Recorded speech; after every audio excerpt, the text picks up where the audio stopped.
Okay, we already have several participants here, and it's only 1:05. Let's just start. So welcome everyone. Thank you for joining us for today's webinar. My name is Cindy, and I'm from Jobware, specifically from the Overseas Marketing Department. And I will be with you throughout our event today. Okay, before we start, I want to introduce a little bit of Jobware. So basically, Jobware is a marketplace that connects digital talents from Southeast Asia with project owners or companies from Japan. And you will learn more about Jobware through the discussions with our presenters. So if you want to know more and get all the benefits from using Jobware, stay tuned with us. Okay, if you haven't already, I would also like to recommend you to register to Jobware. You can do that while you're attending this event.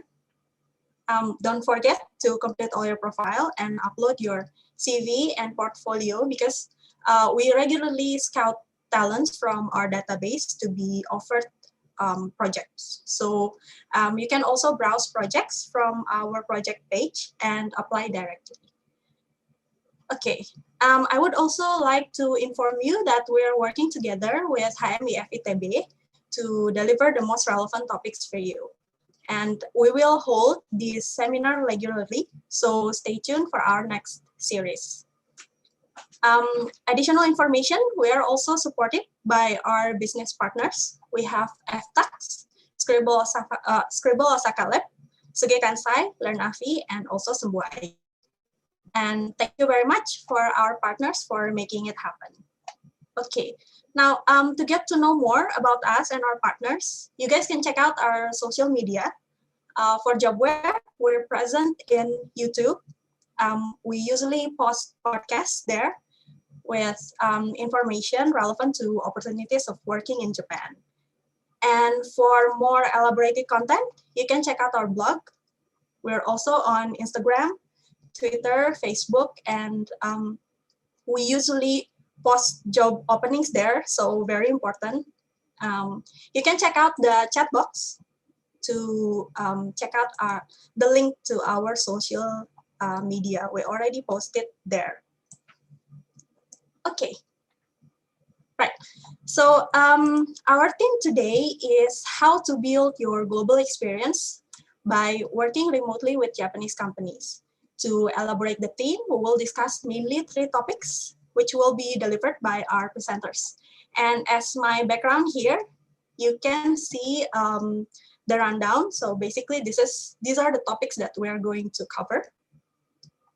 And yeah, just a little housekeeping before we get started.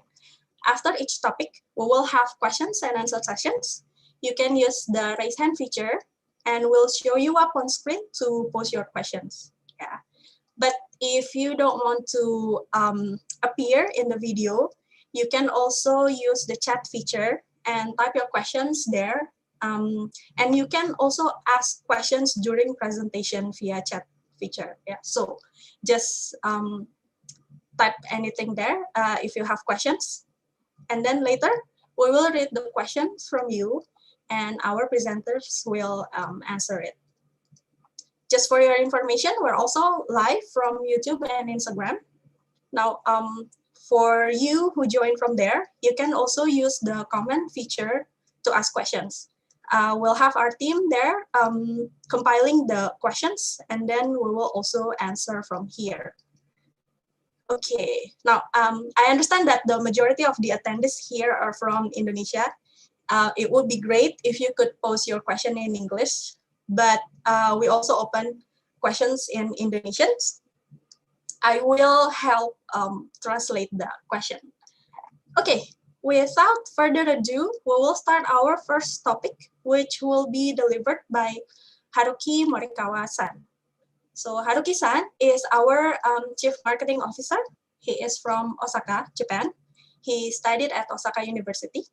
He is one of the initial members of Jobware, and he started as sales and promotion team in Japanese B2B market. He also kickstarted Suge Kansai project in FTAX, which helps business activities of foreign nationals living in Kansai area. So if you ever get to work or live in Japan, you should definitely check out Suge Kansai. Okay, I think Haruki-san is here. Hello, Haruki-san, are you there? Hello. Hi. Okay, and how are you today? Good. Pretty well. Thank you very much for your time. Okay, so without further ado, Haruki-san, you can start delivering your topic. The stage is yours. So I will share the screen. But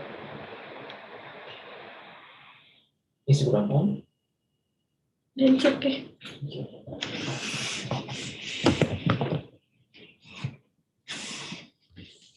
Okay, so let me share my screen.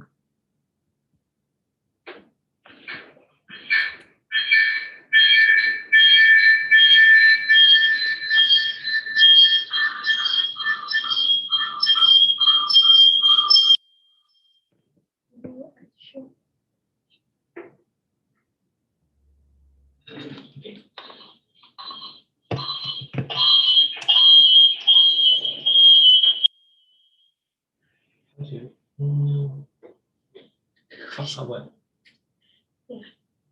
Okay. Okay, so can you hear me? Okay. Okay. Then thank you, Cindy-san, and every participant for this opportunity to present my topic.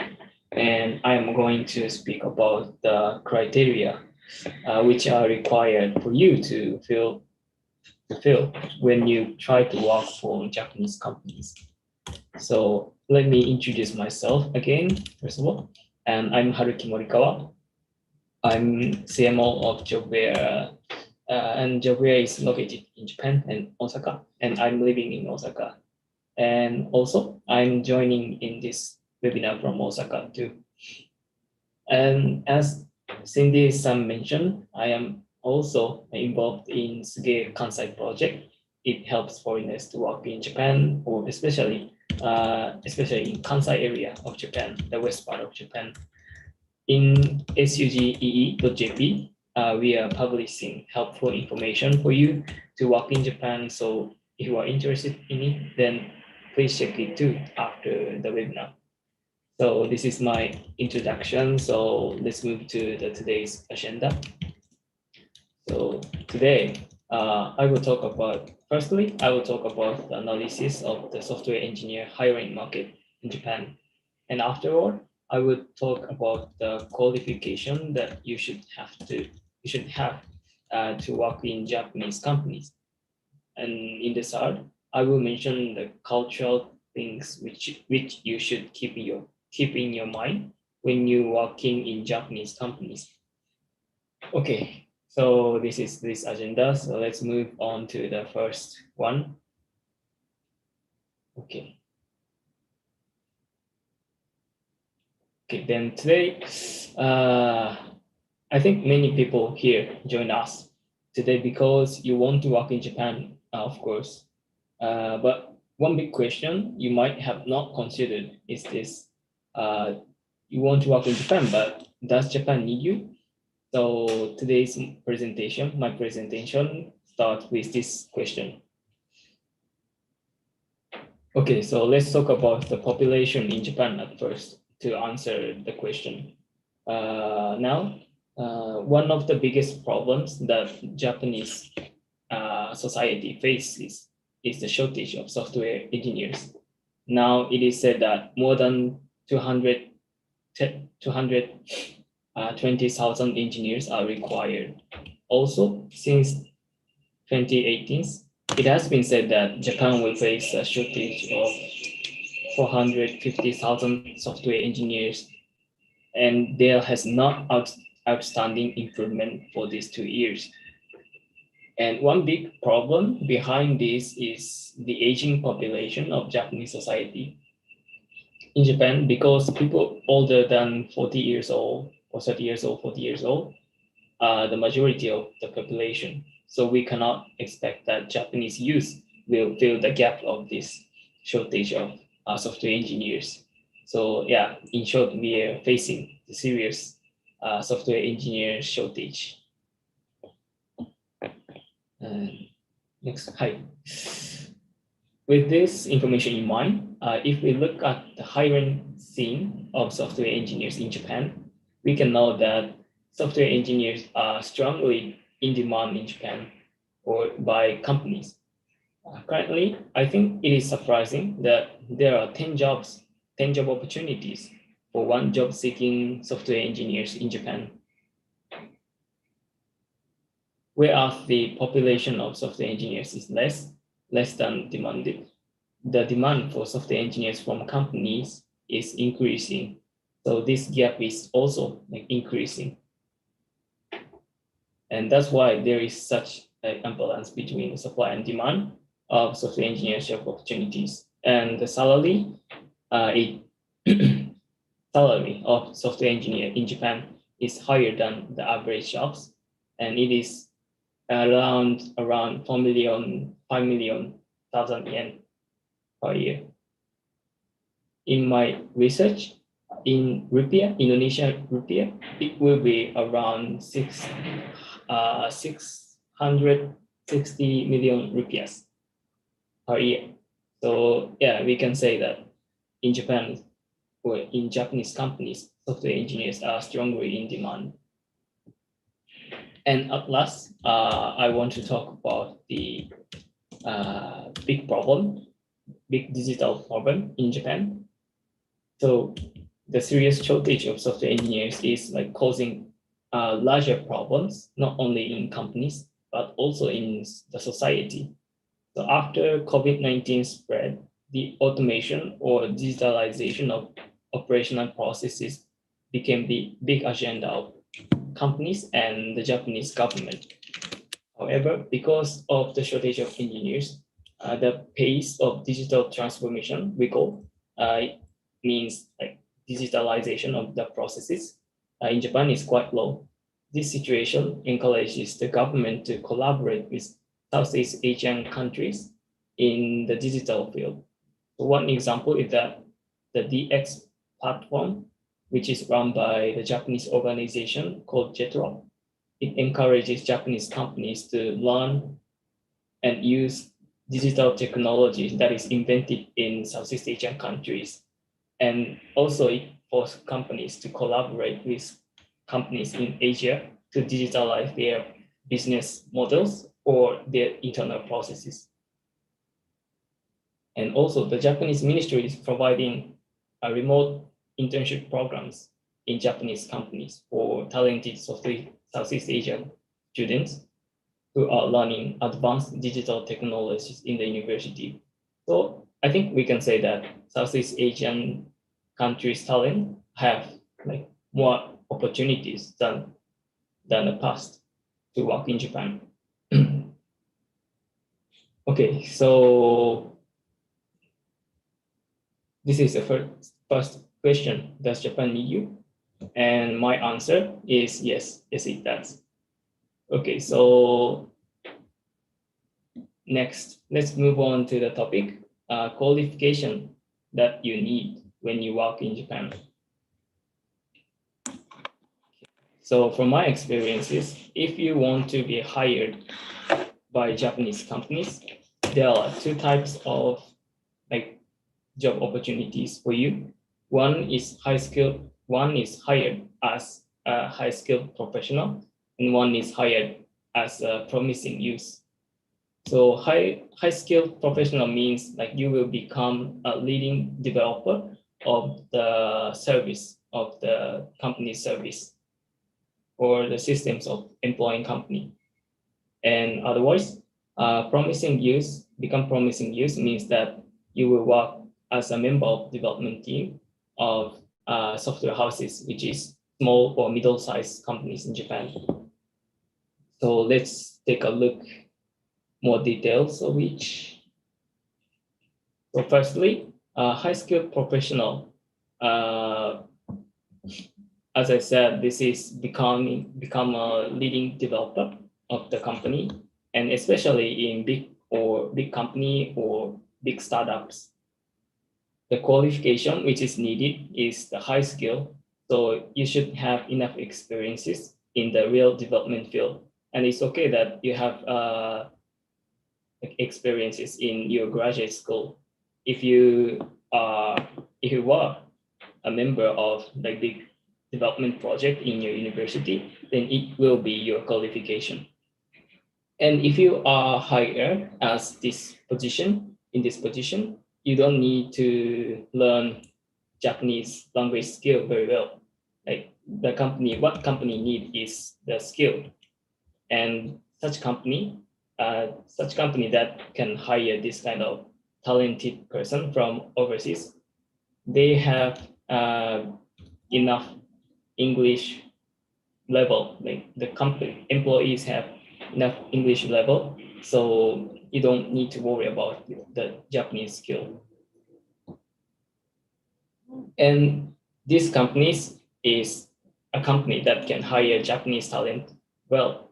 So you will work with Japanese promising youth with.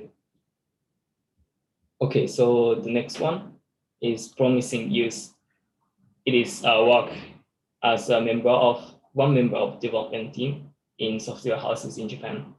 So what you need is not a like professional level of skill, but you have a basic knowledge of the digital skills. And in this case, because most of companies are small or middle-sized, not all of the employees cannot speak English very well. So you need to learn the Japanese. It is said that intermediate level of Japanese is necessary. And in this company, why they want to hire promising youth from outside Japan is because they cannot hire Japanese promising youth because Japanese engineers want to work in big company or like big startups. So you will work with like middle-aged trainers, and they will teach you how to work as a developer. And you should be expected to work for long term for these companies.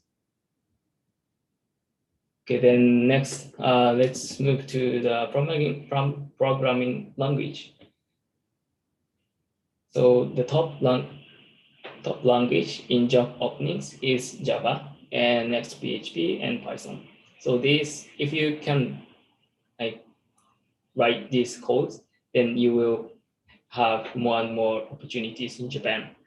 And if you are freelancers and you want to get outsourced tasks from Japanese companies, then also Java and PHP is promising. But in this case, Python doesn't work because the concern about the information security. So Python engineers tend to use the data of the company, so they do not want to outsource the tasks. So if you are Python engineers, then you should think about working employed by Japanese companies. And in remark, the demand for JavaScript is the most increasing one. So we can say that JavaScript has a great potential to be demanded by Japanese companies. Okay, the next one. This slide explains about the programming language that now needed. And this one is talking about the near future. So one big issue in Japan is the lack of advanced IT talents. And we say advanced IT talents, it means that the IT talents that have knowledge of AI, IoT, big data, and cloud. So in job, like in occupation, we can say AI engineer, data scientist, security engineer, cloud engineer, IoT engineer, and VR, AR engineer. Such people are strongly demanded by Japanese society, and this occupation expected that they will have more and more opportunities in near future. So if you can do this kind of jobs, then you can say, I can say that you have a promising future in Japan. So you will have lots of opportunities work in Japan. Okay, then the last thing about qualification, you might worry about the Japanese skill when you work in Japan. So as I said, that if you want to work as a promising youth talent in Japanese companies, you will need N2 level of Japanese. So this is the criteria that most of companies use. It means in N2 level of Japanese, it will be the intermediate level of Japanese, and you need to be able to talk like daily conversation in Japanese and good reading skill and writing skill. And you will have 2 chances in a year to take this test, Japanese language proficiency test. And N1 is the top, and N5 is the most easiest one. So if you want to work in Japan, and if you have N2 level of Japanese, then it will be great qualification for you. So I recommend you to get it. And if you speak Japanese, of course, you will have more opportunities. But it doesn't mean that you cannot get job with that if you don't have N2 level of Japanese skill. Most as Jobware also, like more and more companies have good English skill in their company. So if you can speak English, you have possibility to work in Japan. So don't worry about that. But yeah, it's true that if you can speak Japanese, it will gives you more opportunities. Okay, so let's move on to the topic about culture and work ethics. So I will give you some tips when you work in Japan. So first thing, you should be punctual when you work in Japanese companies. We Japanese often said that you should be there 5 minutes before the starting time. So when you join a meeting, or when you visit some companies, when you meet with a client, you should be there 5 minutes before. And it is offline rule. So in online, it's changing, and maybe on time is fine, but 5 minutes before mine will help you a lot when you work in Japanese companies. And you should meet the deadline, of course. So if you work as a developer, then you should deliver your product before the deadline. It will be your trust. Okay, so first thing is be punctual. And next thing you should keep in mind is that Japanese communication is super hyper context. So it means that we use the indirect way of communication. So most of demand is indirectly implied. Like for example, if Japanese say, "Oh, we consider your proposal positively," it means your proposal is denied. So this kind of thing. So you should read the air, and you should be careful when you discuss about the requirements, because they are not hiding the requirements, but they are implying the requirements when you hear from your client as a programmer. So you should be careful about what they really want us to do. So this is hyper-context communication in Japanese society. And the last thing is also true in Indonesian also, but you should respect others and tell your appreciation, thank you to others. So respect others, respect to elders is important things in Japan, and tell your appreciation is also important. And the Japanese phrase, "Otsukare-sama desu," is a kind of there is no relevant word in English, but it means it's a good word to tell respect and appreciation in one time. So if you work in Japan, then you will hear a lot of this phrase, "Otsukare-sama desu." So if you can use this word, then you will be like, you can tell your appreciation easily to Japanese people. Okay, and the last thing, the small techniques in the interview. It's the simple thing. Please try to speak some Japanese phrases. You don't have to talk a lot of sentences in Japanese, but if you can speak some words, it's okay to just say hello, like konnichiwa in Japanese. It will be good.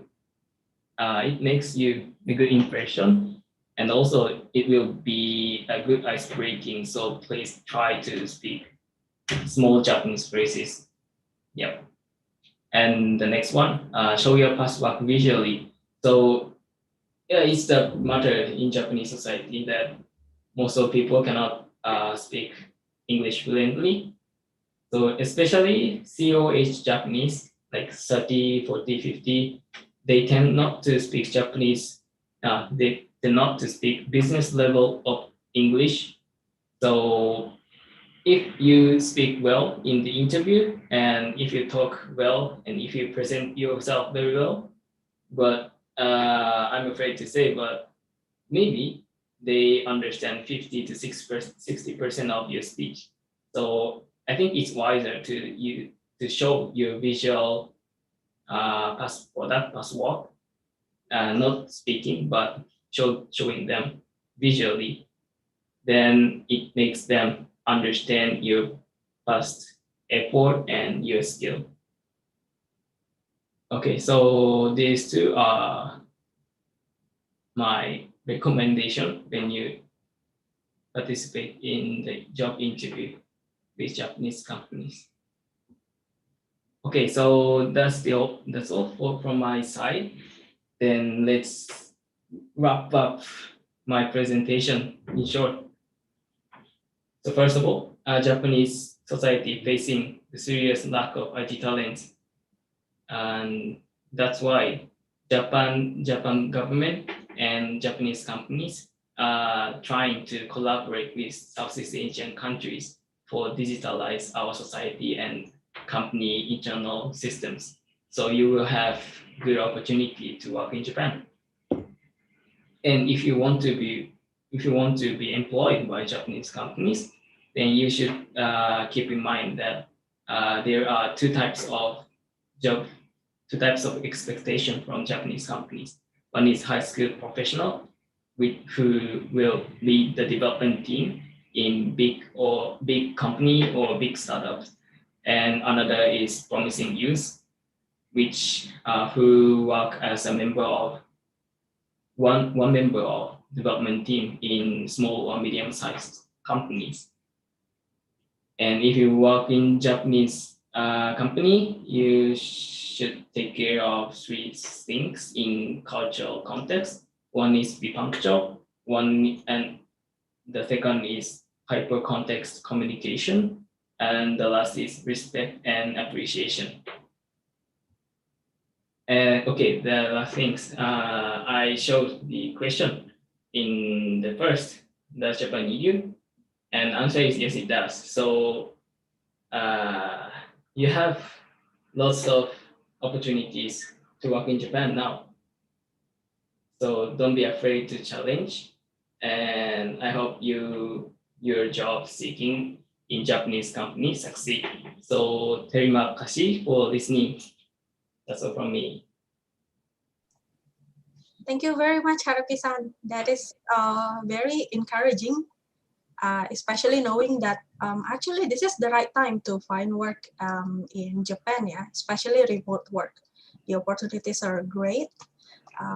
Okay, so we come to the next session, which is question and answer sessions. Go ahead from our attendees here. If you have anything to ask, you can just use the raise hand feature, and then we'll show you up on screen.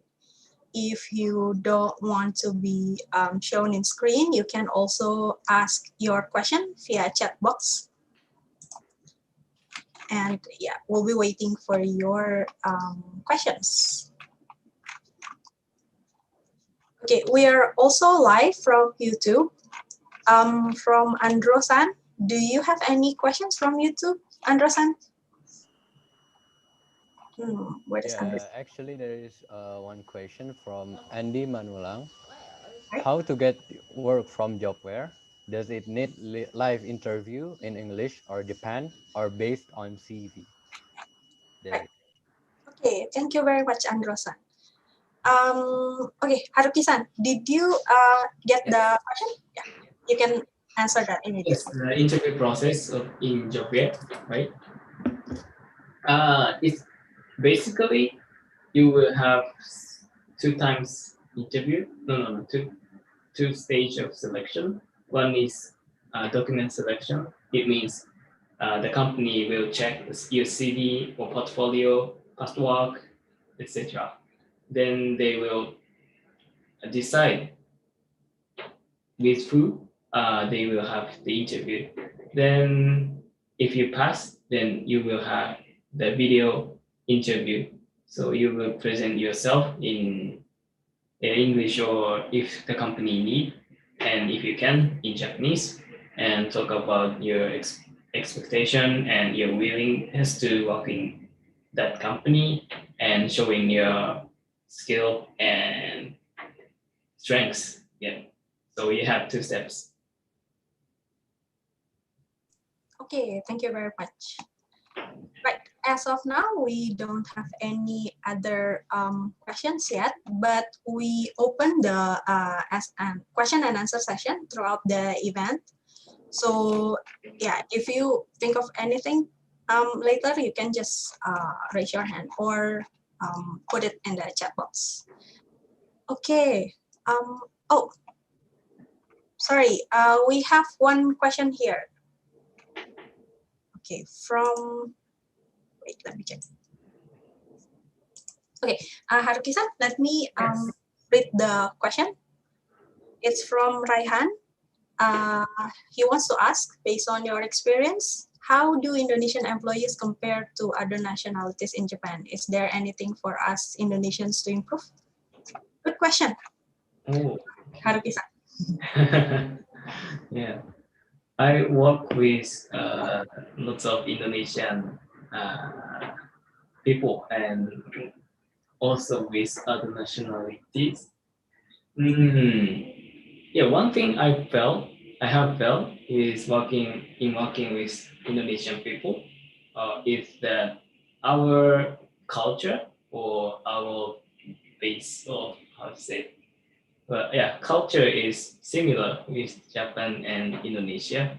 So, for example, it's not offensive, but for example, Chinese people or Indian people have a strong mind to like build themselves. Like they want to achieve something by themselves, like by one, and they will seeking to make result by individual. However, like our Japanese, Indonesian will tend to work as team, and they will like put the count on the harmony of the team. So I feel that it's so easy. I feel familiar with working with Indonesian. So that's the good point from that I come up with. And improvement.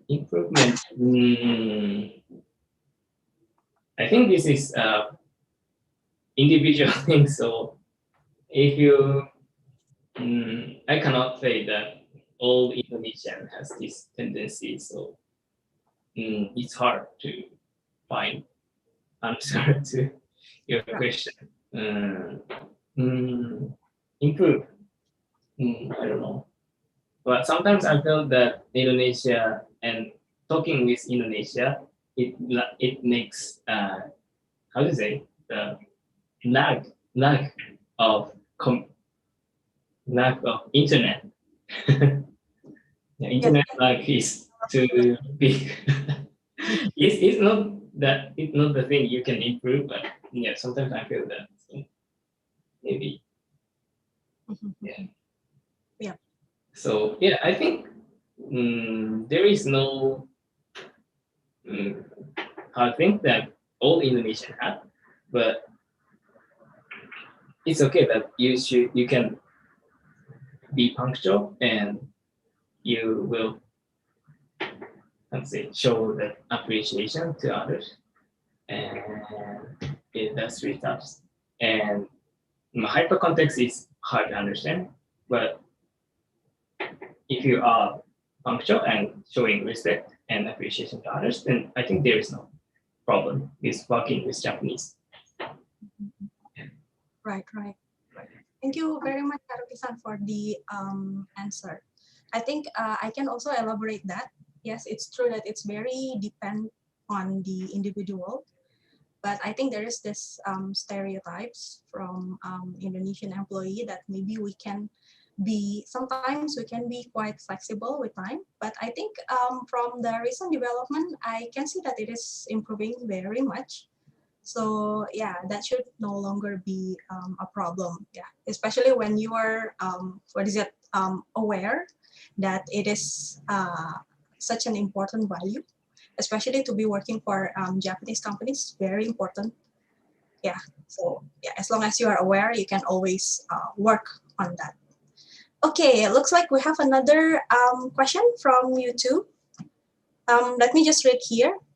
Okay, the question is, do we directly in contact with employee or manage through Jobware? Maybe what it means is, will Jobware help manage the employees, or will the talents from Jobware be managed directly by companies? Go ahead, Haruki-san. Yep. So basically, you will contact with your employee directly, but when the company requests us to help management of Indonesian talent, then our staff will support the company. So yeah, basically you contact with your employee directly. Okay, thank you. I think that's clear enough. Thank you, Haruki-san. Another question from Irfan-san. Okay, how about the chance of working in non-tech roles such as product manager, business analysis in Japan? Because when we are developing a product, we also need those roles besides the engineers roles. Oh yeah, good question. Yeah, I think this kind of occupations are demanded in Japan. As you said, that yes, it's true that we need such roles besides engineers.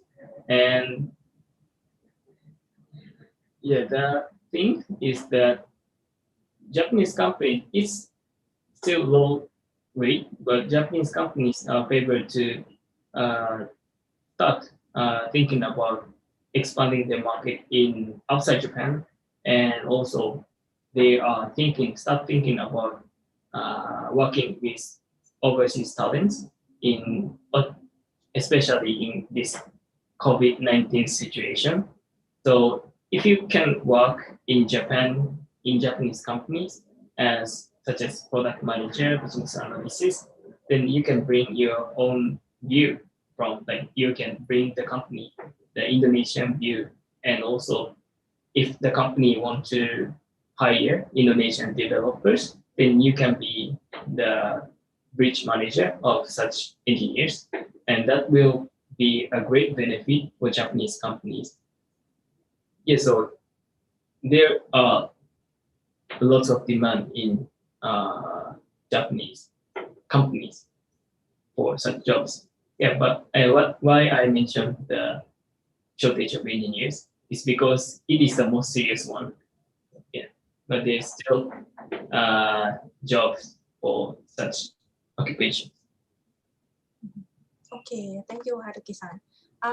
Just an additional note, those kinds of positions or jobs will also be available in Jobware. Yeah, we also open such opportunities. Okay, we have another question from Rian San. Are Japanese companies looking for age-specific talents from outside Japan? Yeah, I mean, does it mean the age range of talent? Okay. Yeah, as I said, that if you want to work as a promising youth, it means that you should be 20s. So 20 to 29 is it's a kind of not the definite rule, but Japanese company wants such young person.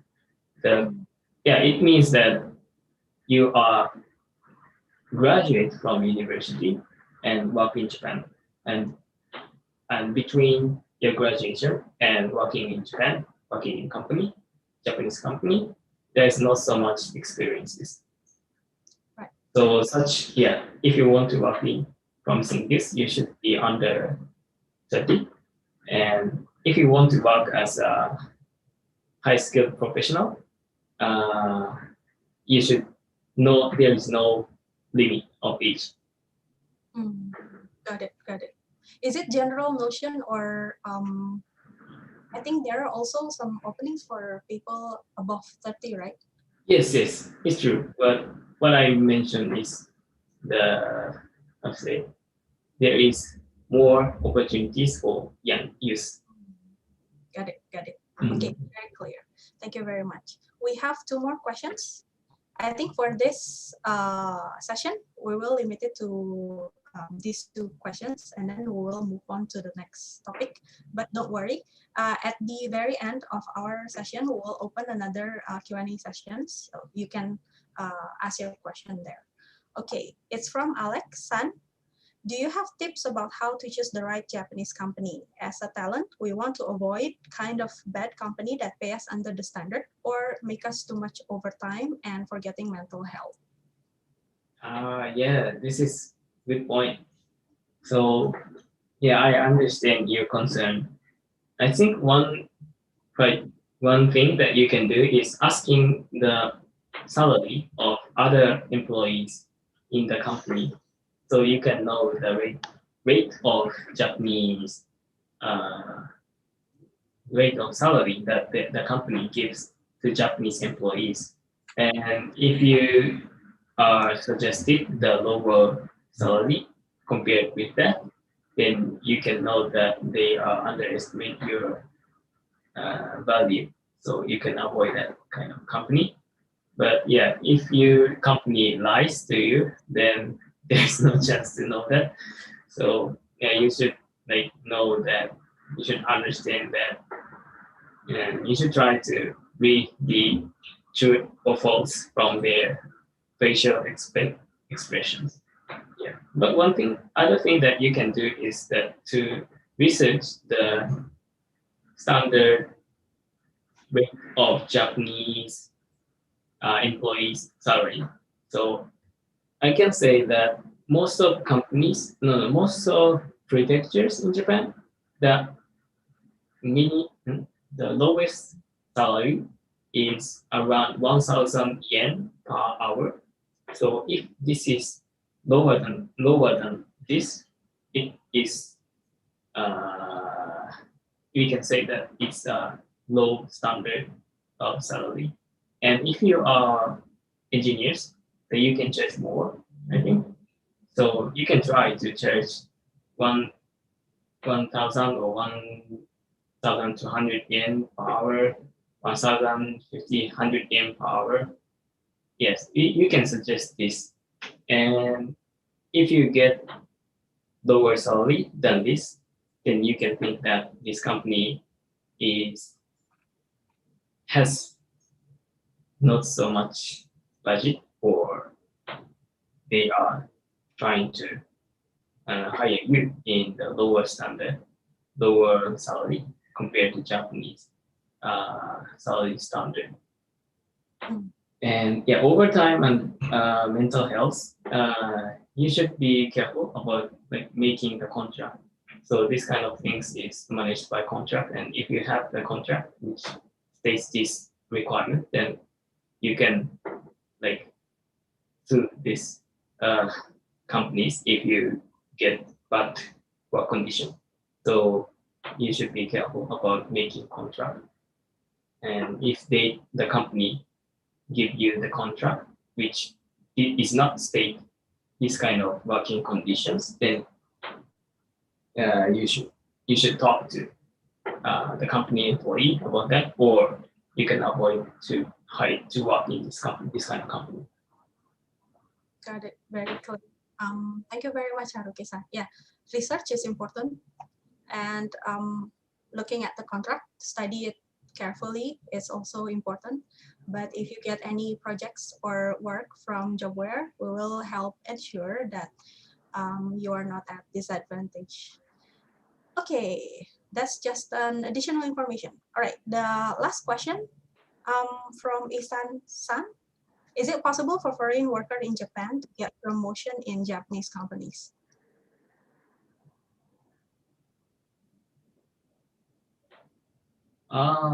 Yes, it's possible. Of course. I think promotion. Yeah, my answer is it's possible, or it must be possible. So if you cannot do that, then the last question, you are working in the under bad condition. So yeah, you should get that. And if you cannot, then please have the question to the working condition of your company. Right. Very straightforward. Thank you. Actually, we have another question, but we will keep it until the last session of Q&A because we have limited time already for this session. Okay, so that's about it for the first topic. Thank you very much, Haruki-san. Yeah, and also thank you everyone for your enthusiasm. We are going to move on to the next topic, which will be delivered by Imam Prabowo-san. So Imam-san is Jobware business partner. He graduated from Institut Teknologi Bandung, also majoring in business. And now he is currently the CEO of Sembuh.id. Okay, I think Imam-san is here. Imam-san, can you show your presence here? Hello. Hello. How are you, Imam-san? Yeah, I'm good. Thank you. Thank you very much for coming today and giving us your time to deliver our next topic, which is about CV. Yeah.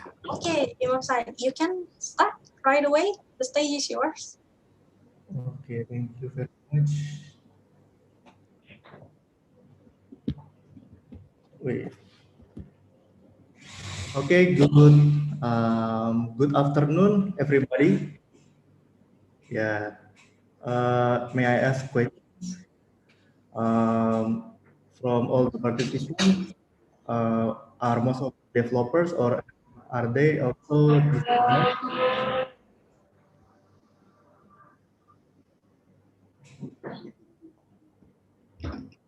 You can answer the question through the chat, I think.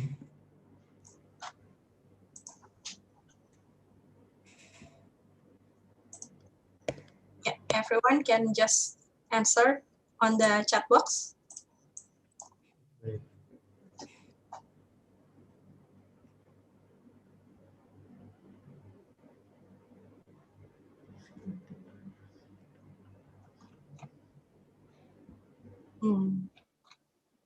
Maybe they are typing. Oh, we have business owner here. Okay, great. Wait, my Zoom is having a difficulty. Sorry. Maybe I will join other device. Oh, okay. Wait.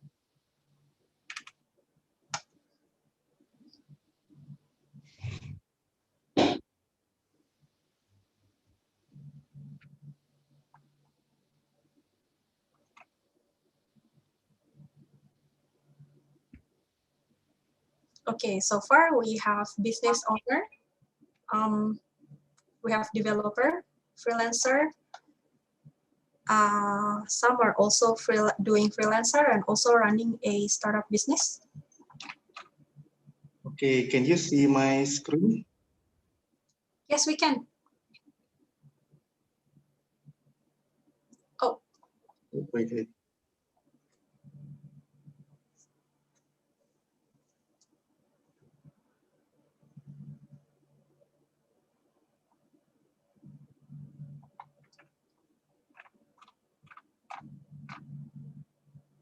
okay, for the rest of the participants, you can still type your answer there. We're also doing a little bit of research here. We're gathering data.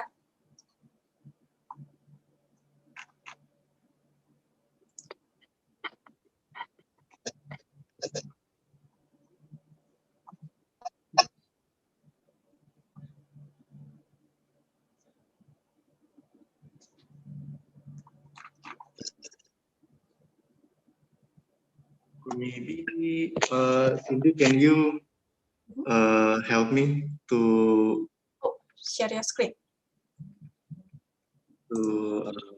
present the real? Sure. Okay. Please give me time.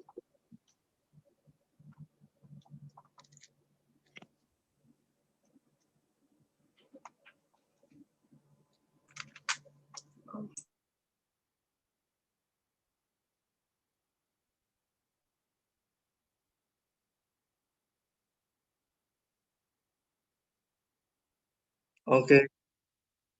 It's already there. Okay. Thank you for watching. Good afternoon, everyone. So this time we will discuss about how to build a winning CV. So me, Imam Prabowo, has 10 years experience. And in the last 4 years, I also manage in startup companies. So during those years, I interviewed a lot of people. So hopefully my insights can help you to get a higher chance to apply to a Japanese company. Okay. So we have 6 topics. First one is the basics you need to know. And then second one is personal branding. It's very important. Third one is skill set. Fourth one is work experience. And then project experience and portfolio. And the sixth one is what makes you outstanding, how to win the CV. Okay. The first rule that you need to know to write the CV is that you need to understand the job vacancy first. So in job vacancy, there are 4 elements that you need to read carefully. First one is roles. Second one is the requirements. And third one, responsibilities. And the fourth one is the benefit and salary range. If you are a fresh graduate, then maybe my tips is that you don't have to see the salary because you don't have any track record in your salary history. So if you're still a fresh grad or maybe a very junior under 2 years experience, what you need to how to get better job is that you need to find the best job that is aligned with your passion or aligned with your future career or your future ambition. So for benefit and salary range, if you are experienced, then see if there is any salary range, if the job vacancy, if the HR already set the salary range, then you don't have to push your interview or your CV to the company because it will only waste the HR time because they will not negotiate the salary besides the salary in the job vacancy. because the HR has very limited time to interview a lot of people and to assess hundreds or thousands of CVs. And then second one is you need to see the requirements. The requirements is very important. You need to achieve everything in the requirement. So if the requirement is related to soft skills, I think you need to prepare what is the best way to show your CV that it is so that your personality could be displayed by your CV or your interview. However, if the requirement is related to hard skills, for example, the company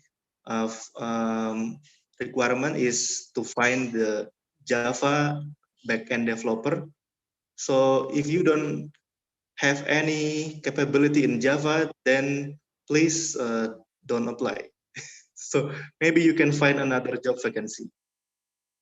Okay. So in order to get, in other words, in order to get more chance, the more you have mastered the programming language, then the more chance you will get accepted, at least at CV. Okay, the second one is that you need to understand the company, the industry type, the company type, company culture. There are three things that you need to find out before submitting the CV or maybe before the interview. For example, if your passion is related to e-commerce, then I think e-commerce is very wide.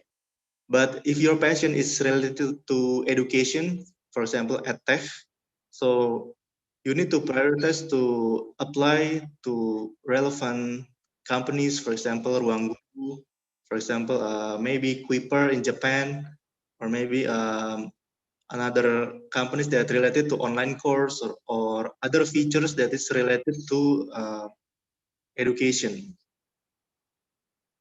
So, and then the second one is you need to find out the company, is the company is a corporate or a startup, or maybe the company is a startup with a Series A or Series B. Because a startup company has a lot of range. If the company is still in bootstrap or maybe pre-seed funding, then maybe they will not pay you a lot of money, but you will get a lot of work experience that you will not find in other company anymore. So because in a bootstrapping startup, maybe you will get a very high difficulty or multitasking tasks. However, your experience will be very exposed, and then you will get chance to your limits to try every functions in the company. So, for example, if you're an engineer, maybe you will get the chance to develop front end and back end and testing, and also project managing, also product managing, or maybe you will get the chance to talk to the CEO itself, and then you can talk directly to decide the future of the companies. So if you're a very innovative person, then maybe even if you are a developer, just a staff, but you have a good opportunity to work in a bootstrapping or early stages in startups. But if you want to work in a corporate, then their culture is very strict. You need to show up with business attire, and then you need to be very punctual. You need to be very rigid, because very disciplined, because that is the kind of personality that appeal in corporate companies. So it will depend on the companies. And then about the personal branding. So I have several pictures here. This is all of my friends in my company. So from these pictures, which one do you think is the most convincing? Because the HR could judge your personality and confidence only by your photo in your CV. So my suggestion is that to use a very convincing and smiling photo. Let's say the most left is like a very what is it? It's like you take photo in like in a very cheap photo booth. Even though you have even though you have a camera in your handphone, you can get a better picture than this one. And then the second one, you have not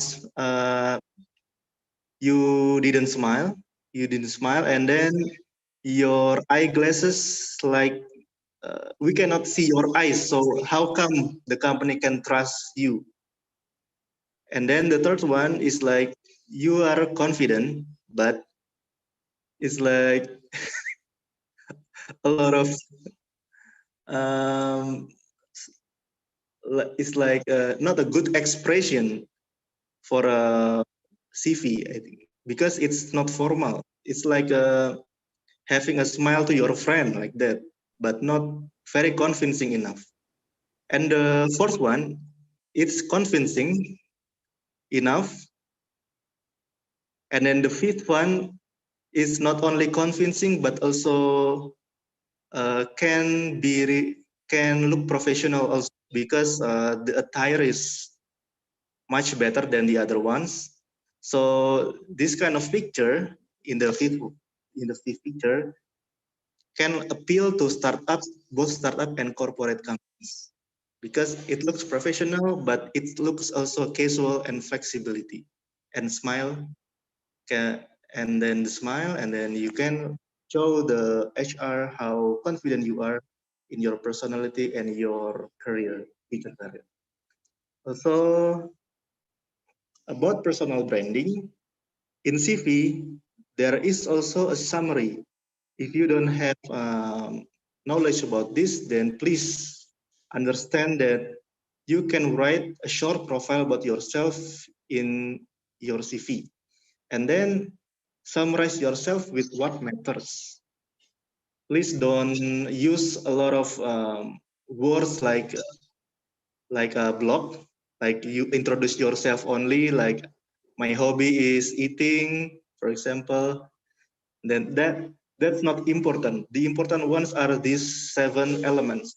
First one is, what is your tangible skills? Especially if you have a very distinct hard skills. For example, you have a strong programming language in what?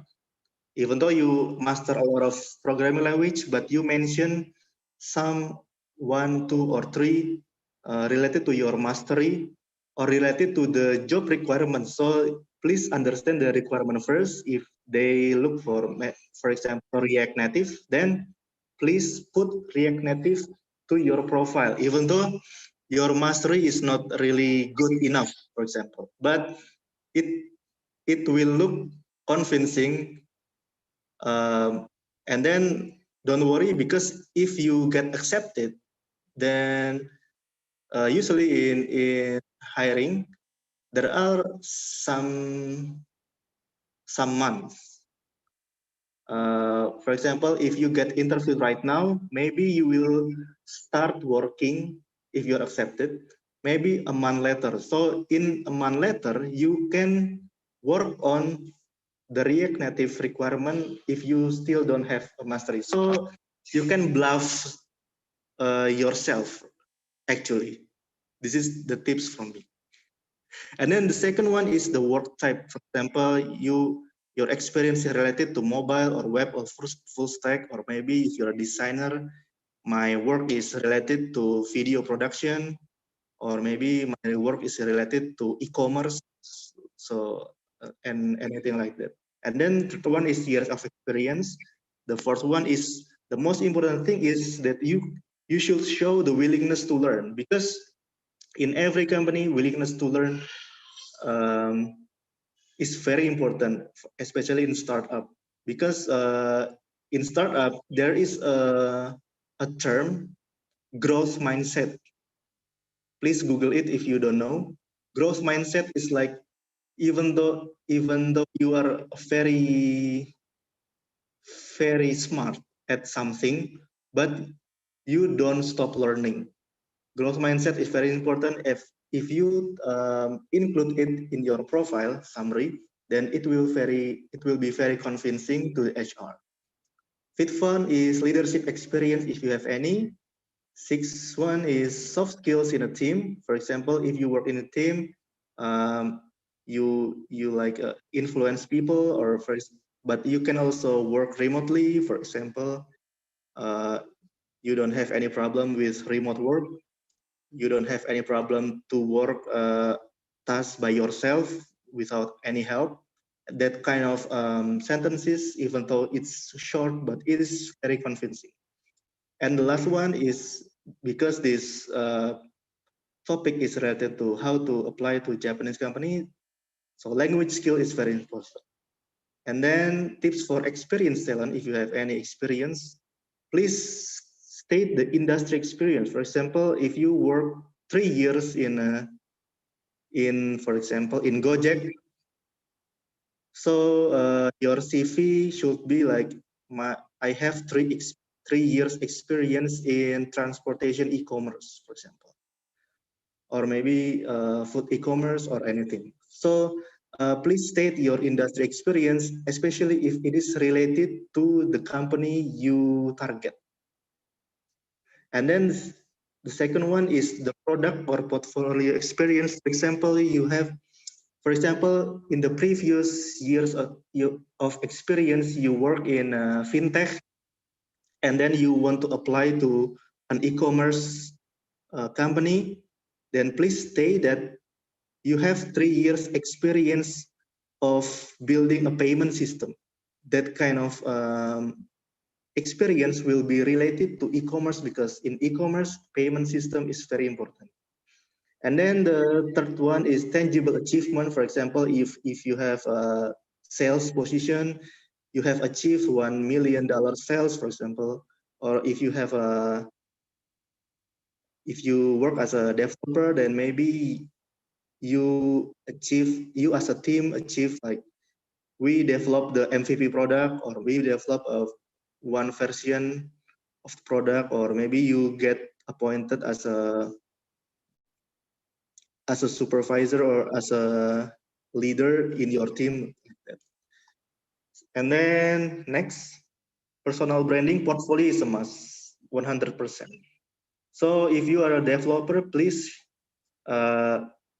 make your GitHub and LinkedIn ID and share all of your portfolio there.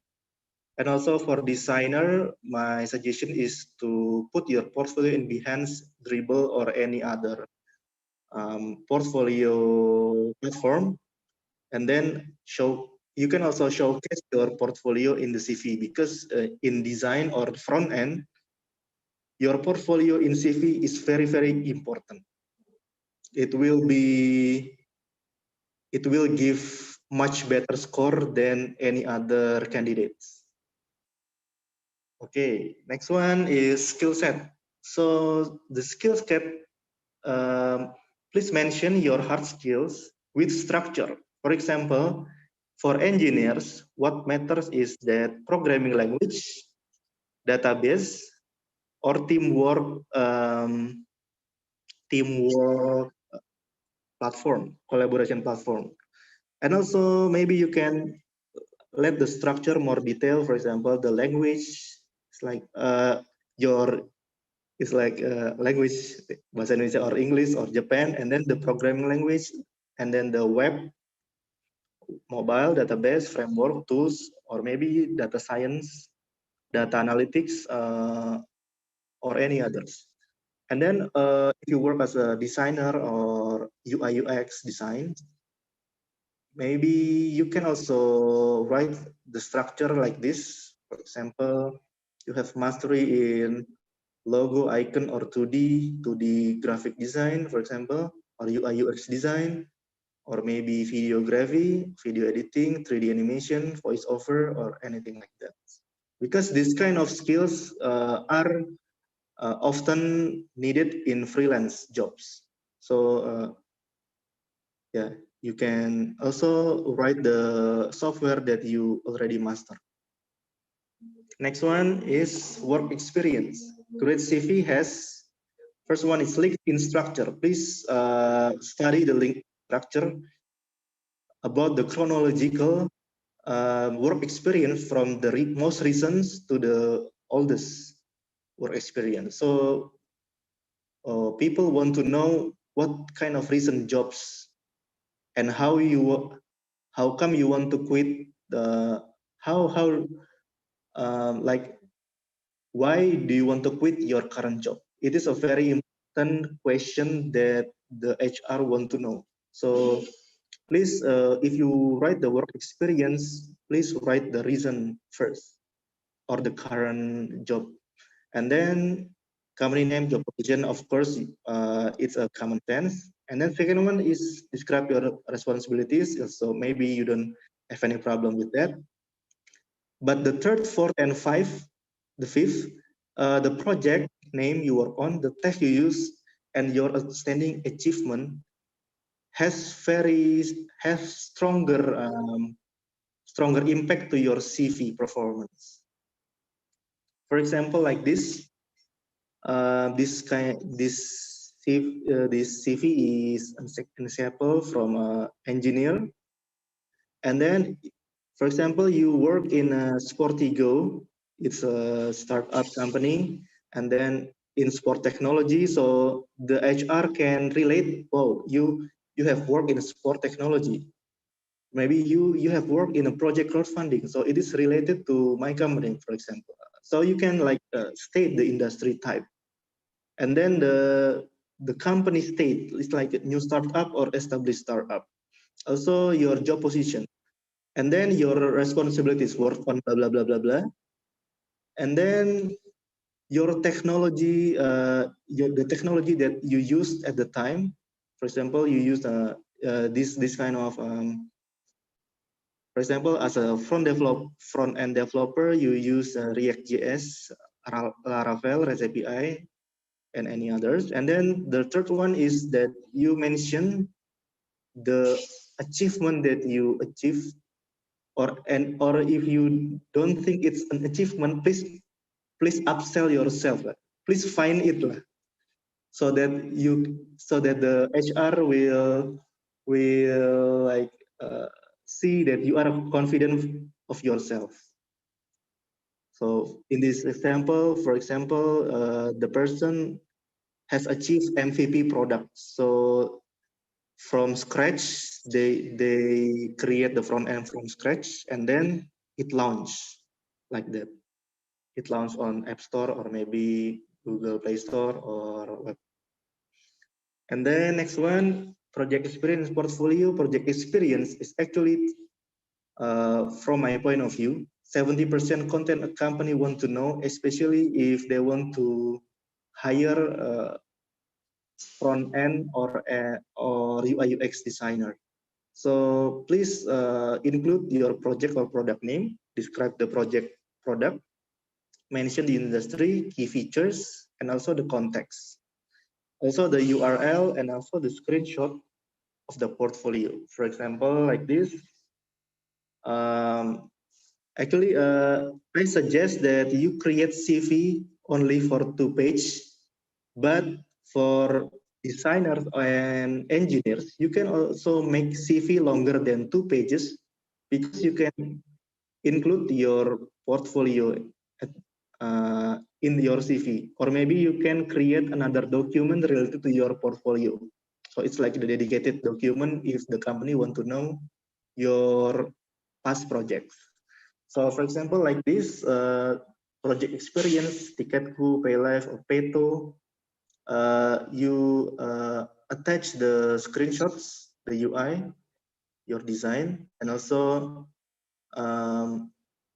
mention what kind of app is it, and also what is your contribution through the project. For example, I design the front end with my team, and etc. etc. And then next one, this is the example of a data analyst screenshot.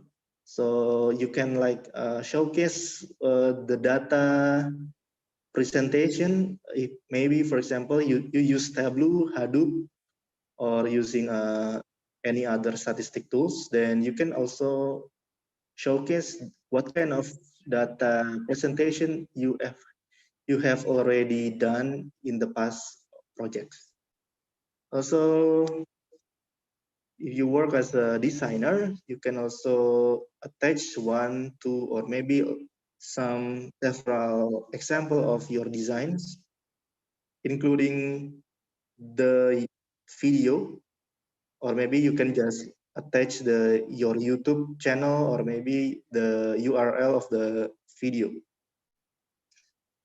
If you are a writer or if you work as a digital marketing team, then you can also showcase the headline of your articles, or maybe if you are a celebgram, you can screenshot your Instagram. So it's like this. This kind of person with 31,000 followers have a very tangible value if she apply as a digital marketing team. So because she can promote the company to her followers. Like that. And so the last one is how to win, how to make difference compared to other candidates CV, is that you can mention your awards and achievements. Of course, if you have any, but you can also upsell yourself. For example, if you are a cum laude graduate, you can write it cum laude with final GPA, blah, blah, blah. Or maybe you have a double degree, or maybe you have a scholarship, or maybe you win a competition, or maybe you get like honor or title from academic or from government, or maybe from other public bodies. And then also you can also mention your publications and media coverage. Even though in engineering academic research is not really important, but if you want to apply as a researcher, for example, data researcher, data scientist, sorry. If you want to apply as a data scientist, then research or publications has very strong impact to your CV performance. What kind of thesis, what kind of thesis that you've done, what kind of journal or international research that you have done. Also, if you have any, like if you want to emphasize that among all of the previous CV contents that is recognized by media, for example, you create a product by yourself and then it is covered by media, for example, from detik.com, from Tech in Asia, then you can also include the URL. I think you can include the URL, but you can also create a hyperlink in your CV. So the HR will open it from laptop, and then if he or she click, then it will redirect to the URL of the media. And last one is choose your CV design wisely that can make your CV stand out. For example, you can find a lot of CV templates out there, so it's not like old school. Right now, you can find a lot of CV templates from Canva, from anything, any source. But please find the template that can make your CV stand out. How? If your distinct skills is related to programming language, for example, or hard skills, then you need to find the CV that can elaborate your hard skills. But if you want to emphasize that your capability is not only hard skill but also leadership or anything, then maybe you can find another CV that can provide a better visualization in leadership or maybe business related position. Also, CV only maximum 2 pages, but you can also add more pages to include portfolio. So for example, 5 pages, 2 pages of yourself and 3 pages of your portfolio.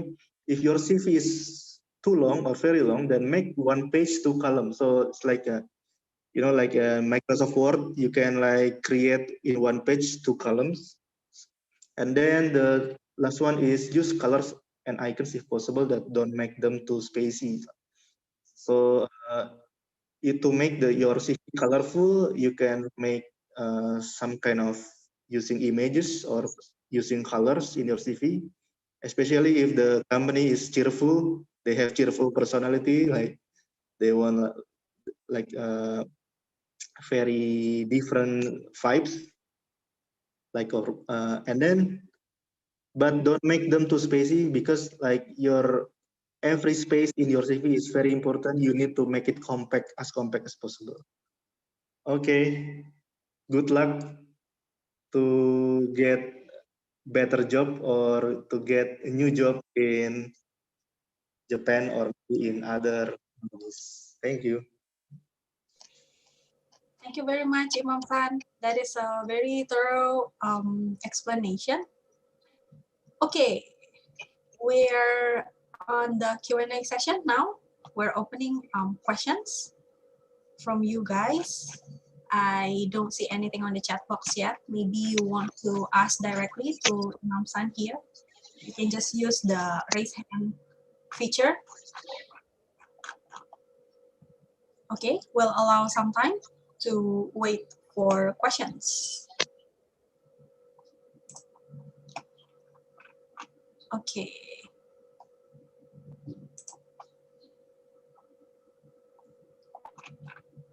Okay, no questions yet. So Imam San, while we're waiting for the other questions, I will ask you a question. From a lot of CVs that you have received and reviewed, can you give us like some figure, how many percent is actually up to the standard? Actually, I think from my point of view in my company is still a startup in early stages. So I think 100% of them is not standard. Okay, 100%.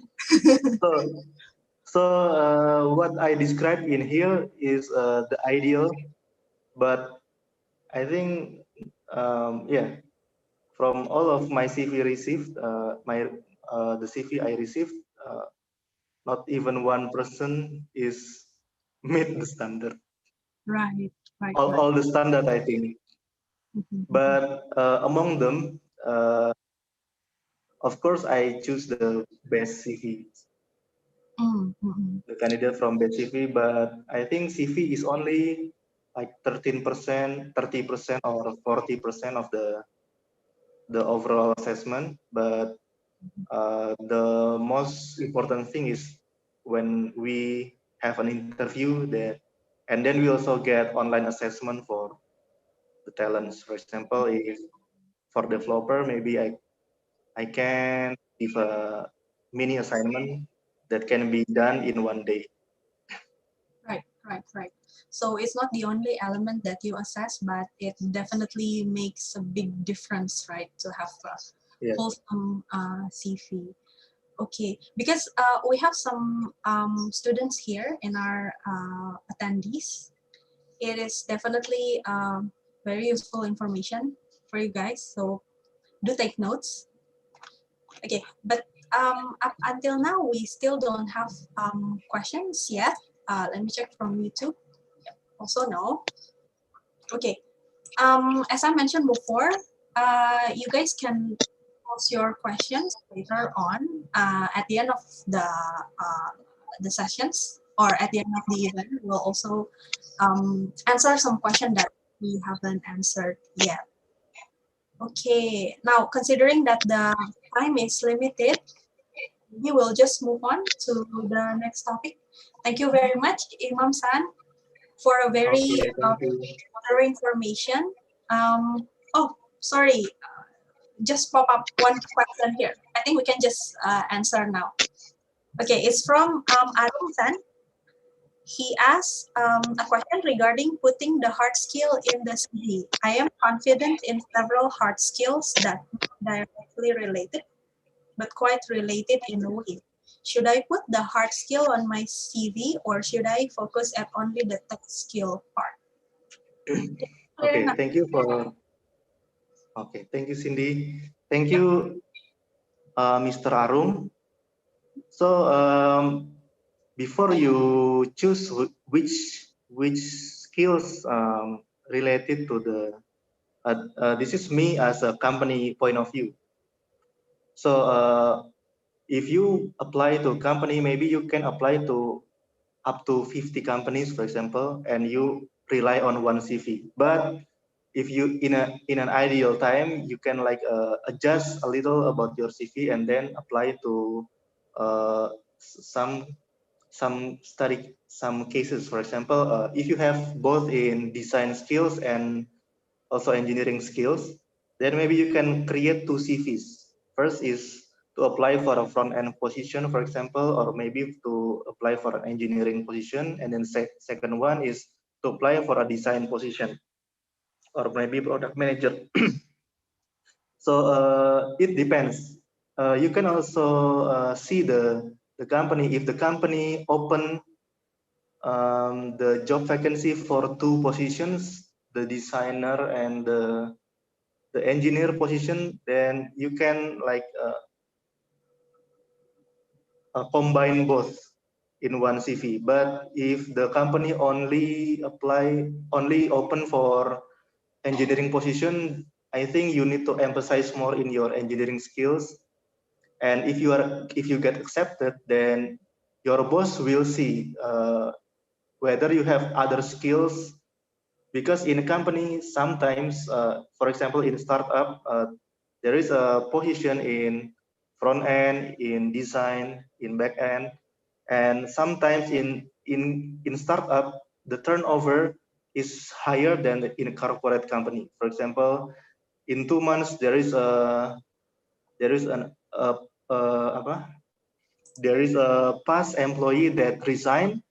If the position is vacant and you have that kind of skills, then you can like show to your boss that you have other skills. And in startup company especially, your boss will very will appreciate your skills, what can no matter how small it is, because in the long run, in startup company, actually, if you stay in, even though it's still a small company, but if the leadership is great, then maybe in the next 5 years the company will be as big as Gojek, for example. Because in Travel or Gojek, they only need around 5 or 6 years to be a unicorn. So if you can showcase every skills that you have to your boss, but only if you get accepted first, then you can get an opportunity to be a manager or a leader in the future, because you can bridge between the engineering or design or maybe business position like that. But in CV, I think you need to suit yourself to the job vacancy position. So the basic rule number one is please understand the job vacancy first. Got it. Okay. I think that's quite clear. Thank you very much, Imam San. And yeah, also that ends this session. Thank you very much one more time, Imam San. And we're going to move on to the topic. But before that, I have an announcement. for everyone who joined here.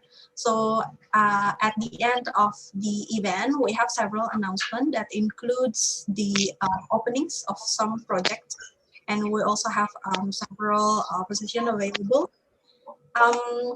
Hopefully it suits one of the attendees here, so do stick around. Okay, the next topic, it's going to be very interesting. It's going to be delivered by Fristi-san and Nguyen-san. So Fristi-san is our COO. She is from Indonesia. She graduated from ITB, Bandung.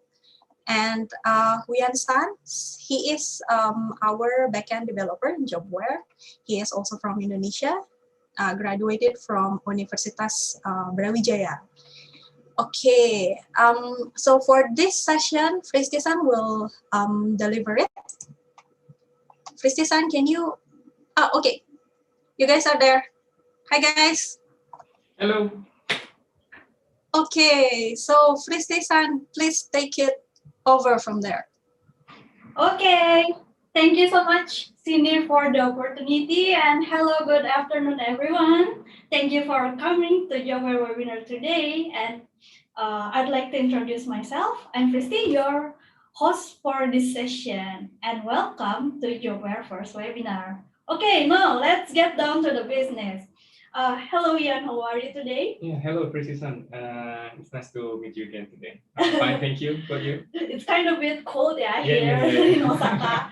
And by the way, this is our office in Osaka, Jobware office. And also, okay, before we get started, would you mind to give a short introduction about yourself first?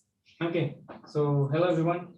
Thank you for having me today. My name is Rian Saputro. You can call me Rian. I'm from Indonesia, as you may already know. I'm from Brawijaya University. Currently, I'm working on as a backend developer, and I also handle some projects here and there in FX. And yeah, nice to meet you all. Hope we can discuss interesting stuff, and I can share some of my experience here. Cool. So, Wian-san, how long have you been working in Japanese companies? So I've been working like full-time working since March last year, so around 9 months. But last year in September, no, not last year, 2 years ago, back in September, I also do an internship here in the same company. So basically, I continue the internship and become a full-time worker. And then yeah, around 1 year. 1 year, yeah. So in this 1 year of experience working in Japanese companies and working here in Japan, what is the advantages of working for the Japanese companies in terms of salary, exposure, and experience? Okay. From salary first. Yeah, I think it's pretty obvious for salary that if you are a full-time worker, your salary will be like based on the minimum wage of Japan standard, yeah. And salary for software engineers in Japan, especially in this kind of situations that Haruki-san already said before, that the demand is high while the supply is kind of low. So they kind of raise the salary for software developers around this kind of times.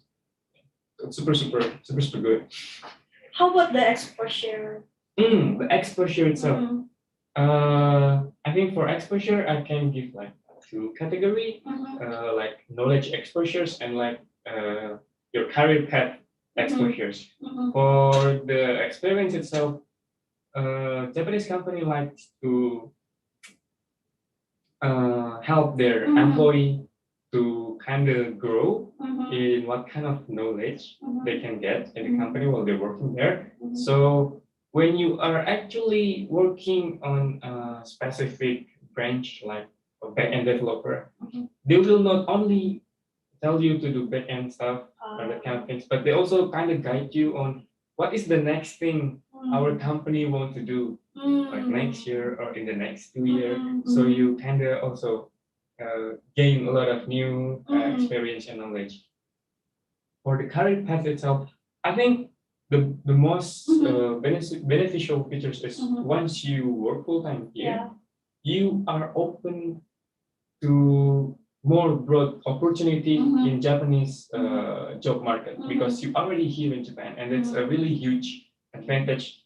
Instead of when you are still in your home country and you want to come to Japan, that's my exposures. I think you have one more question, right? Experience. Experience. Almost forgot about it. Almost forgot. And then what was it? The experience, I think it's kind of the same with the exposure itself. So yeah, it's not like you only do one stuff and that's about it. But you are free to explore what is your interests and the company visions too. So you will get a lot of different experience while working in a Japanese company.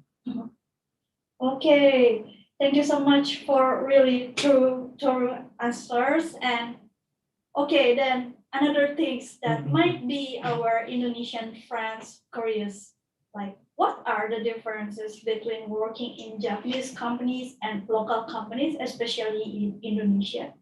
Okay, the difference, I think most of the difference is come from the how the company move, like how they do their stuff, that kind of things, and how the communications works between coworkers and stuff.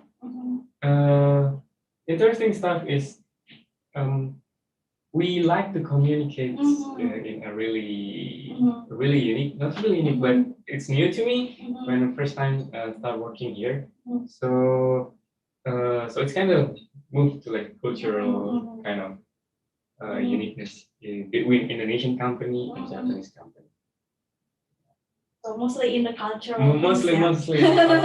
Yeah. Okay, so and what kind of challenge and how you get done with those challenges during working with Japanese companies?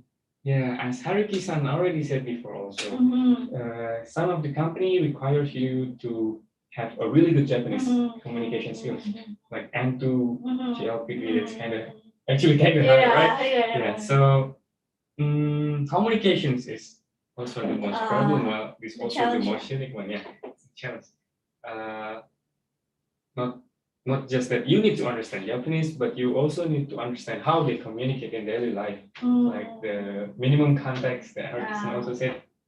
Yeah, that kind of stuff is really true, and you need to kind of adapt to the kind of communications because it's really different maybe in your home country, where in Indonesia, I think the way we communicate is more open. When we have something that is we want to say to other party, we just kind of say it. But in here, in Japan, I think people like to avoid confrontations between each other. So they really talk in like they put little code in their body language maybe, or in that kind of stuff. Like indirect communications. And yeah, so because I don't really understand Japanese and I can't speak Japanese, so I need to really understand the context of the conversation. So I need to make sure that this conversation is about this kind of things, this kind of things. Okay, that's working in Japan. How about the remote work? Yeah. So after I done my internships 2 years ago, I continue working as a remote developer. So I work from Indonesia and still finishing my university life at that time. It's not as strict as if you are a full-time worker. So I think I remember correctly, I only work for like 2 or 3 hours a day.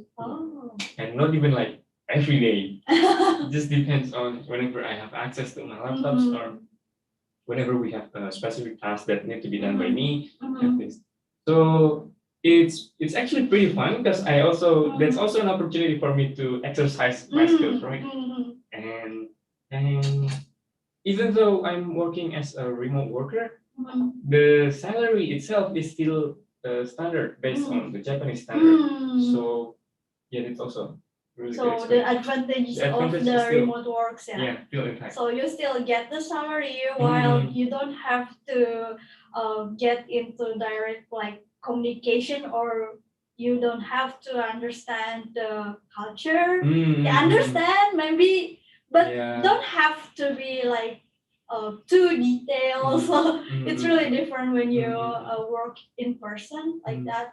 And also in to get the working visa, Japanese working visa, it's really takes time. It's around 3 months until 6 months for the process itself, and it require a lot of so many documents, Yeah. a lot of paperwork. Paperwork for that. and waiting. Yeah. So we have that two ways, the conventional ways The conventional and ways. remote works. Yeah. So if you guys want to try the conventional ways, maybe you can try find the job vacancies that providing you a visa to work here or do the support for the visa. And also you guys should check whether they will provide you with the accommodation or not, and a lot of things should be considered before you move to Japan. While on the second option, when you do the remote working, you don't have to move from your home country. You don't even have to move from your home. So in the from the perspective, which one is easier? Of course, the remote work is easier. Yeah, but if you want to try the culture, the Japanese culture itself, maybe moving to Japan can be your answer for that. And okay, then so what kind of opportunities are available in Jobware? So you are the web developer of Jobware, right? So what kind of project I and see. what kind of position needed by the Japanese company?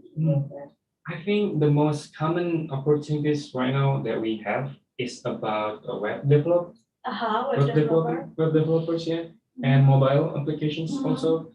So both of those things is the most common one. But sometimes company also like to get UI UX designer. So not just like a front end or back end. Sometimes they also want UI UX. Sometimes they also want project managers kind of positions. Or even sometimes they look for people that can write a blog. Copywriters, yeah, that kind of things. Sometimes also available. So mostly anything that can be done remotely. Remotely, anything that is usually still related to development. It's really common. And so there are two types of project that are available in Jobware. That is the private and public project. For the private project, you cannot apply it directly on our platform, but the Jobware team will do selection, by themselves. So they will search for the candidate and then offer it to the companies. While for the public project, you can just apply it directly by yourself. And mostly the position needed is related with web developer, that is the front end, back end, full stack, designer, or digital marketing things, copywriting, and other things.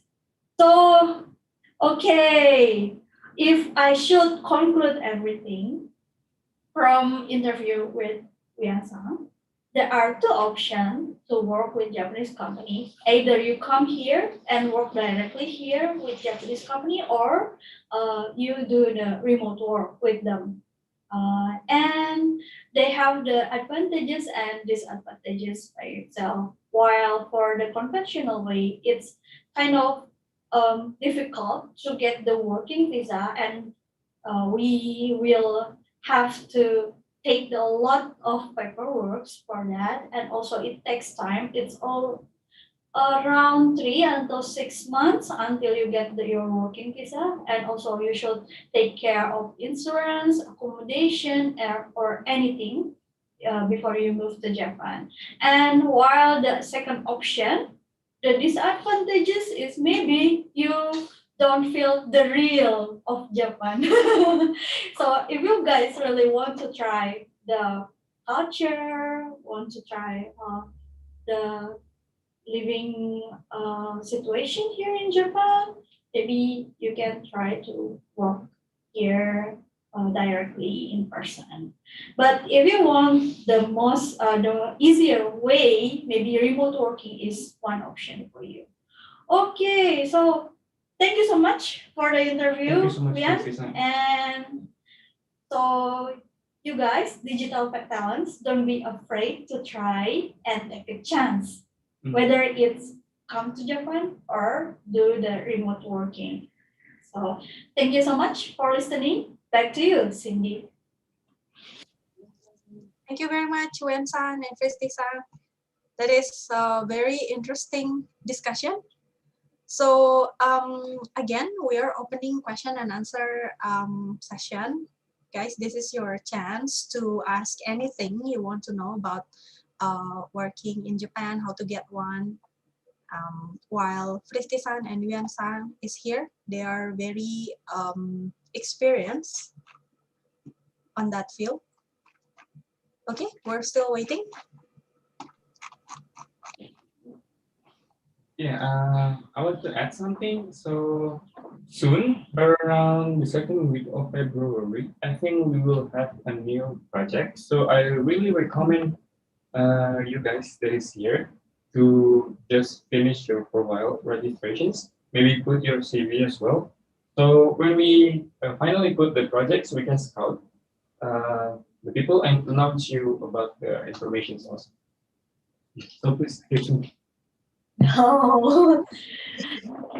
Yeah, so we scout manually from the our database in Jobware, but that shouldn't limit you.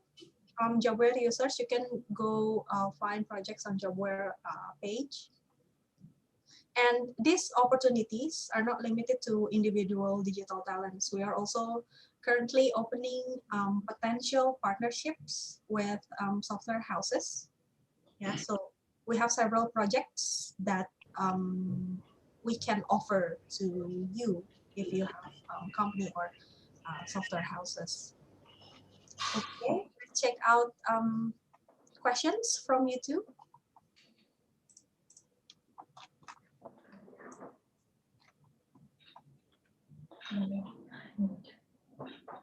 Okay, nothing from YouTube. Okay, let's give some time. Fristisan, maybe you can also share our previous partnerships with companies from Japan, maybe. What kind of partnership? Sorry? We previously have several projects with Okay. right? Yeah, maybe you can elaborate that so our attendees here can have some ideas on what kind of things that we are doing. Okay, so actually, we have some partnership with our partners here.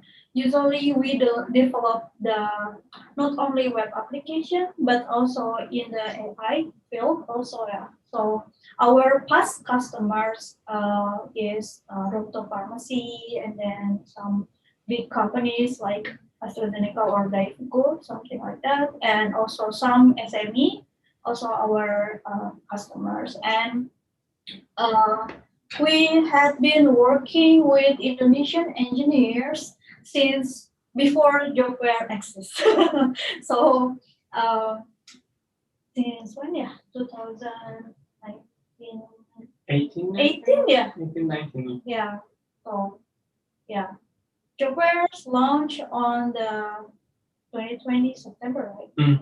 Yeah, in the last year, September last year, but we already has been working together with the our Indonesian engineers remotely since 2018.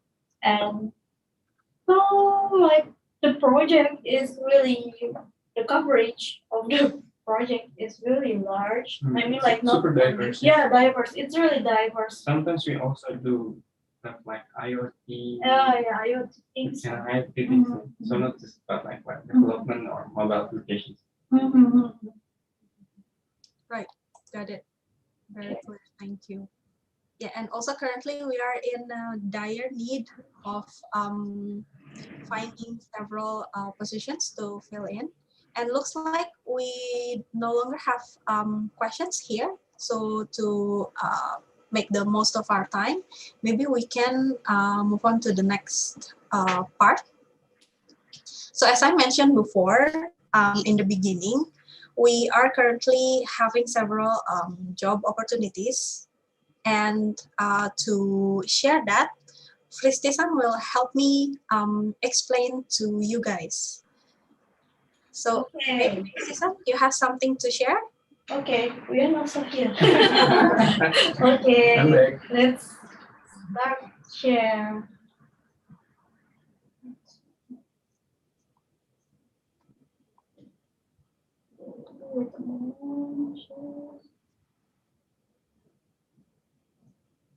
Can you guys see my screen?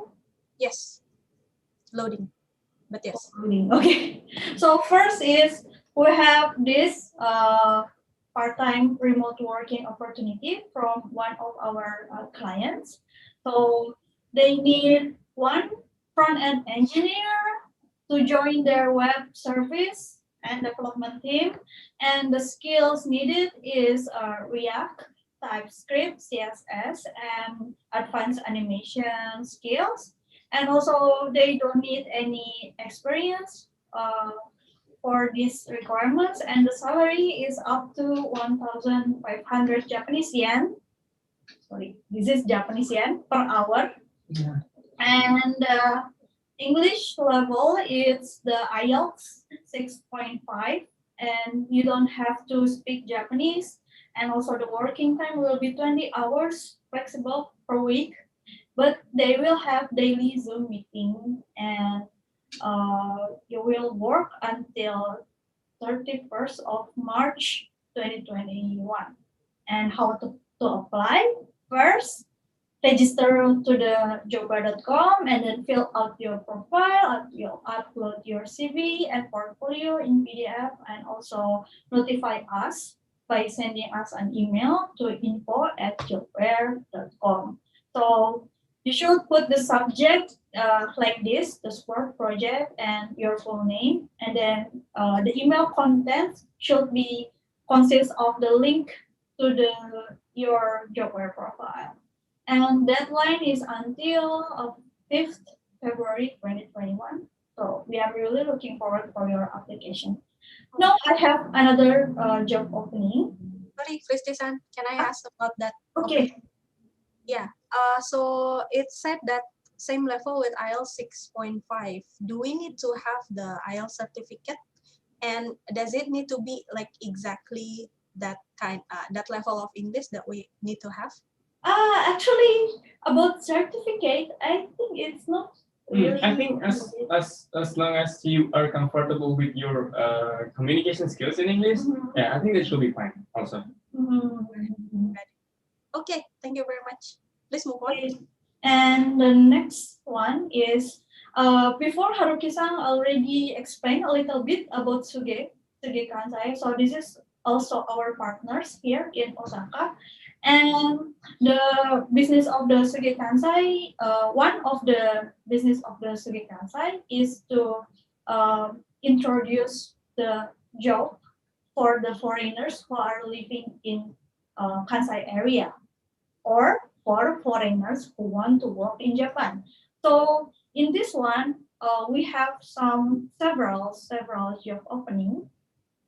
Okay, one is this one. So we have two open positions. One is back end and another one is front end. And the requirements is this. As for back end, PHP and Python. And as for the front end, Vue and TypeScript. And the framework is Laravel, JS. Maybe in these things, Wian is more advanced for me. Maybe you can explain Okay. more in the technical requirement. Yeah, I think for this one, if you are comfortable with both backend and frontend, that is a super good advantage for you. So let's say you are also you can use Laravel. Well, you can also use Vue.js or maybe it's normal TypeScript for the Next.js. That will be a super good advantage for you. And the rest is like MySQL, Redis, and GitHub or just normal Git operations. And if you can also cover like DevOps kind of things, Linux, Apache, Nginx, around like using AWS EC2 service is also very good, but it's not a required to cover everything. At least one is also okay. So yeah, you can see the instruction also in this one, like how to apply. At first, register to the Studio Works and then fill out your profile and upload your CV and notify us by sending email to info@studio.gp. Sorry, not us, Studio team. And next is another opportunity is this one, full stack developer. So this is the session or full-time opportunity, and location will be in Tokyo. Oh yeah, before also on-site, yeah, not remote work. So on the before application, the location will be in Osaka. But this one, the location will be in Tokyo. And the salary is 6 million until 10 million Japanese yen per year. And the requirements is the business level Japanese N2, and the infrastructure, load balance, WHA, and Docker, and etc. Also back end, front end, and the job desk is to develop prototypes for a variety of systems from web service to ERP, and the trial period will be 6 months. And the working hours is from 9 until 6:15 with 1 hour lunch break. And how to apply, it's similar way like before. Maybe after this we can like send you the chat for more detailed instruction. So okay. Got it. So it's on-site location, yeah, in Tokyo Yes. and also in Osaka. In Tokyo and in Osaka. This one is in Osaka. Right. And will the company provide what is it, the administration for visa? Will the applicants get help on that? Yes, we will support on visa. The Soviet team will support on visa. Because one of our not our Soviet team business will be involved in helping foreigners to get job in Japan. So they will support on that side also. Okay, thank you very much, Fristi-san and Wian-san. I think, yeah, that's what we can share today. But again, as Wian-san mentioned before, we're going to have projects soon enough. So make sure that you complete all your profile and update your CV and also portfolio. And also let me reiterate that we are opening potential partnerships for software houses. I already put it in the chat box. You can contact us via business@jobware.com.